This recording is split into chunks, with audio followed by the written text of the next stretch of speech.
Find out more. We're finding out more about what's going on here at the two museums in Mississippi with the World of Marty Stuart exhibit. Joining us here on Good Things is Dr. Barnard. He is the executive director of Marty Stuart's Congress of Country Music, which I hear this exhibit is a teaser for what's coming up in Philadelphia. Exactly. This is a fraction of what Marty has collected over the years. It's unbelievable. He had mentioned, I think, that there was like 20-something thousand artifacts that could or would be used there in Philadelphia. So, Dan, have you gone through them all?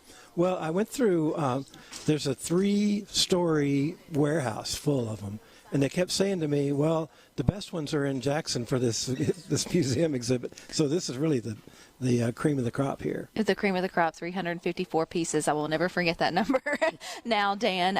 But I love that Marty has this love of Mississippi, and he keeps saying that his artifacts are Mississippi's story, and Mississippi's story is country music's story. So when we go to looking at the opening of the Congress of Country Music, what is the overall kind of story that you will try to tell? Well, Rebecca, the thing that I'm not sure how we're going to do it exactly, but Marty showed me a pilot episode for a TV show where they documented the acquisition of Ernest T. Rouse violin that he wrote Orange Blossom Special on, and how that his family, his daughter, I think it was, they were able to get it from her, and from watching that.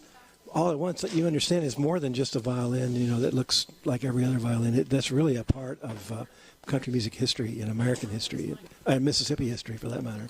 And that's what we have to do is to make sure that it's not just a bunch of things, but that we really can tell the stories. I love, too, how he was saying in his speech about his statue that, the Delta has the heart of the blues, and then you have other parts of Mississippi that have rock and roll, but that Philadelphia will be the spiritual home for country music in Mississippi.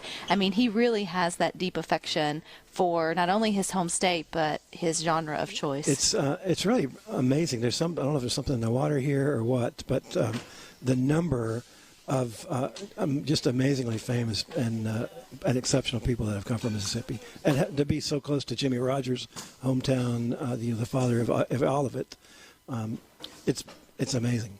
So where will it be in Philadelphia? It's right on the main street, just a block off the square. It takes pretty much a whole city block, and we're opening the Ellis Theater, which is phase 1, in September, and then the other two hopefully within the next couple of years. September is coming fast, Dan. Yes, they're hanging drywall as we speak. As we speak. Okay, so I know there's 3 phases that Marty was talking about. Phase 1 will be opening in September. He mentioned phase 2 is an educational phase coming in a couple of years. Where's the educational component? What's the hope for that? That I'm not certain what the hope for that is. Right now it's kind of theoretical for me, but that's because I've only been working for him for 5 days. I think he even mentioned that, you were first on the job. It's, you haven't even had a full week yet on the job. But yeah, but I know that his love of country music and Mississippi story will have to be tied into that some which way or the other. And getting everybody excited, too, about visiting Philadelphia. We've learned from past museums like the Maxim Meridian, when we invest in these type of places to go visit, you're bringing economic development, you're bringing other things to those particular towns. So how excited is Philadelphia for this particular museum? It seems very exciting. A lot of the people that I meet, mention about they see the building there, and it's they can see it in progress. I think there's a lot of buzz.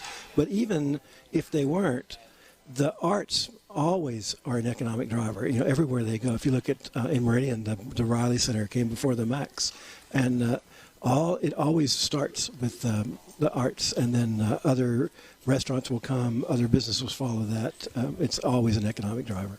And it's always exciting, and to think that it all started back, I think, in 1970 with one of his favorite and first artifacts, which is Connie Smith's dress.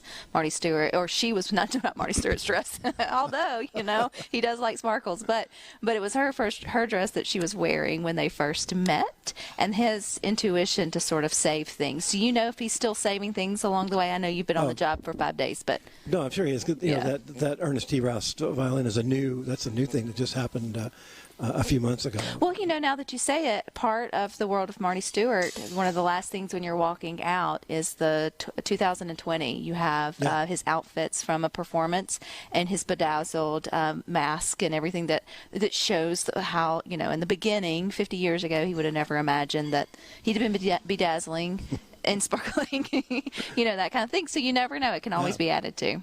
Absolutely. You know, Dan, this is a really interesting job. I mean, how does one find their love of the arts or the love of telling the stories through artifacts and making it a job as you have?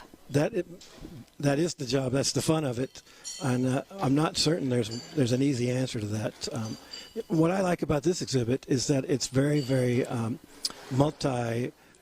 disciplinary. You know, there are videos of him. There are placards. There's many ways to get information to the viewer, and I think that's helpful in a world where people's attention spans have dwindled. It's nice that you can get information to them in many, many different ways. And I think, you know, that's the beauty here just of the two museums when you walk through the exhibits and the way that museums have sort of evolved, which I know you've had a long work in a variety of museums, is that they catch all your senses. I'm sure there's a smell in here. I'm not really sure when you walk through the different exhibits that they catch that too, other than the good food that's down here. Might be the shrimp and grits we just ate. Yeah, but it catches your sights, it catches your sounds, it catches there's things to appropriately touch when told to, or, you know, or not. You usually don't think about that when you come to museums, but I mean, it's like an immersive experience. I think will y'all try to bring that to the Congress of Country Music? Absolutely, we will. And we have the added experience of having having live music in the venue as well, and tying that together. And we can have the option of having artists come in and play on some of these, kind of hallowed instruments, which I think is just an awesome idea. Have really bring it to life for the audience. I forgot to ask him, Dan, but I was told by a guest on Good Things yesterday, Kyle Graves, he's a musician, and he made note that Marty was an excellent mandolin player when you talk about the different instruments. We'll have to find if there's a mandolin in his artifacts. Is there one here? There's one here. I missed that one. There's so much to look at. We'll have to go see. You can't get it all in one trip. Because it's displayed backwards. I thought it was odd. It has the higher strings on the bottom and the lower strings on the top. Instead of the other way around. Yeah. You would see it. I probably wouldn't know a mandolin if you hit me over the head with it. But I will go back up and obviously have to get through and go through it and look. When you go through, I mean, you know the man. Obviously, he hired you. You have a story to tell there in Philadelphia. But what's the sense of the underlying theme to you, to the World of Marty Stuart? Is it country music? Is it family? Is it love? Is it passion? Is it community? I think it's all of the above. I know it is. And even, country music, if you watch the Ken Burns country music itself is an overall term that describes so many different things, so many different styles that kind of come together under that heading.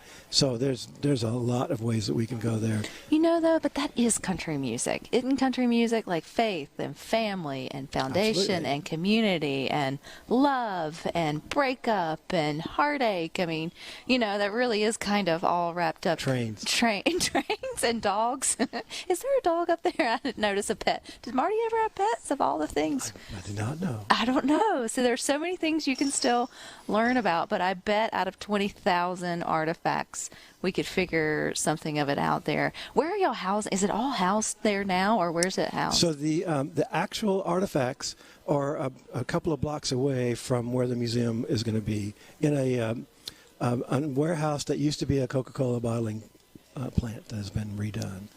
All climate controlled, and they're all impeccably displayed and preserved. And then I'll see it. We'll be able to see how much of that we can actually have on display at one time. I'm sure it's going to have to rotate in and out. Well, that's the beauty whenever you come to any great museum in Mississippi is the fact they have basements.